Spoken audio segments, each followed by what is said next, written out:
Hello and welcome back to my channel. My name is David Novak. Somebody left a comment recently on one of my videos, words to the effect that the poem described something that they had been feeling and they felt it to be somewhat restorative. I've been putting up a lot of stuff, and at the writing end, of course, there's no such positive feeling.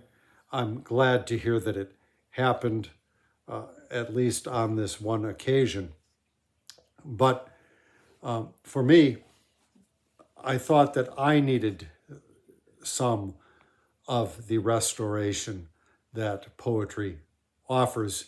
And so I decided to pick out two of my mainstays and just read some of their poems. So I have Claude McKay and I have Wilfred Owen.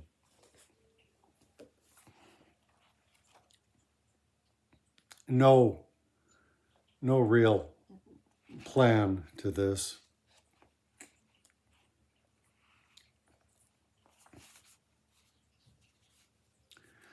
Stunned by their life's explosion into love, some men stay deaf and dizzy ever after, and blindly through the press they grope or shove, nor heed they more of sorrowing or laughter.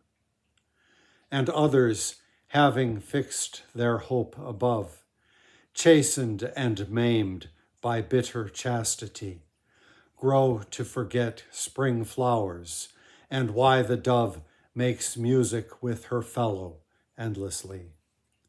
Ah, pity these were told not that their thirsts are slaked nor by priests' wine nor lust's outbursts, but poesy. They, knowing verse to be God's soothest answer to all passion's plea, and loving beauty's writ and wrought of art, might yet have kept a whole and splendid heart.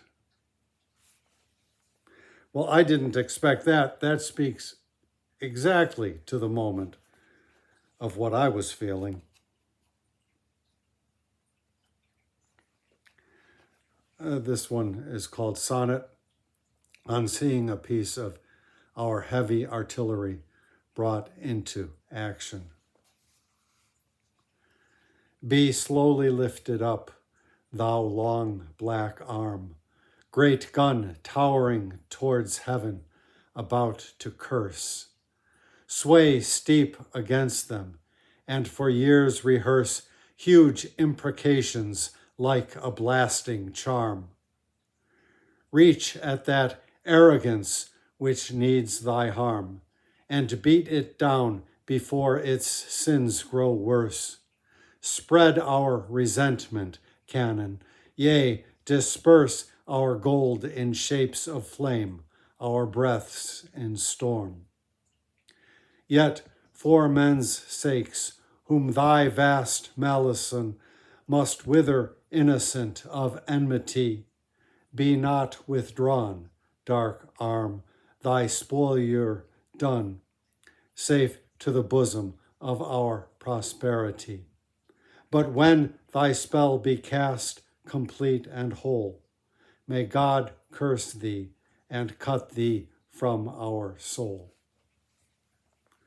I feel this moment of ours in the United States, it reminds me of that last inaugural by Lincoln.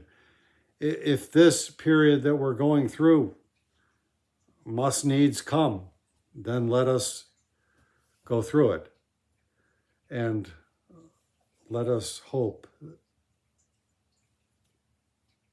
at the end of it, ultimately, the evil can be cut from our soul. Even as it seems that the evil of desiring slavery never has. Let's go on to Claude McKay. This is titled A Prayer. Mid the discordant noises of the day, I hear thee calling. I stumble as I fare along earth's way. Keep me from falling. Mine eyes are open, but they cannot see for gloom of night. I can no more than lift my heart to thee for inward light. The wild and fiery passion of my youth consumes my soul. In agony I turn to thee for truth and self-control. For passion and all the pleasures it can give will die the death, but this of me eternally must live, thy borrowed breath. Mid the discordant noises of the day, I hear thee calling. I stumble as I fare along earth's way. Keep me from falling.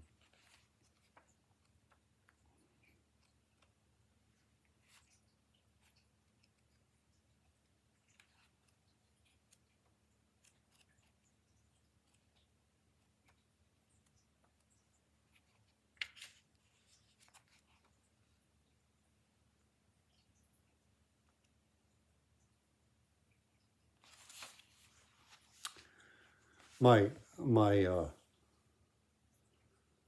book, The Soul's Refinement, my first one, it was a rough compilation of everything I had written to that point, concludes with a quotation from this poem. This is titled, To the White Fiends. Think you I am not fiend and savage too? Think you I could not arm me with a gun and shoot down 10 of you for every one of my black brothers murdered, burnt by you? Be not deceived, for every deed you do I could match, outmatch. Am I not Afric's son, black of that black land where black deeds are done? But the Almighty from the darkness drew my soul and said, even thou shalt be a light a while to burn on the benighted earth. Thy dusky face I set among the white, for thee to prove thyself of higher worth. Before the world is swallowed up in night, to show thy little lamp. Go forth, go forth. I think that's good for tonight. A little bit from Wilfred Owen and a little bit from Claude McKay. Thank you for stopping by.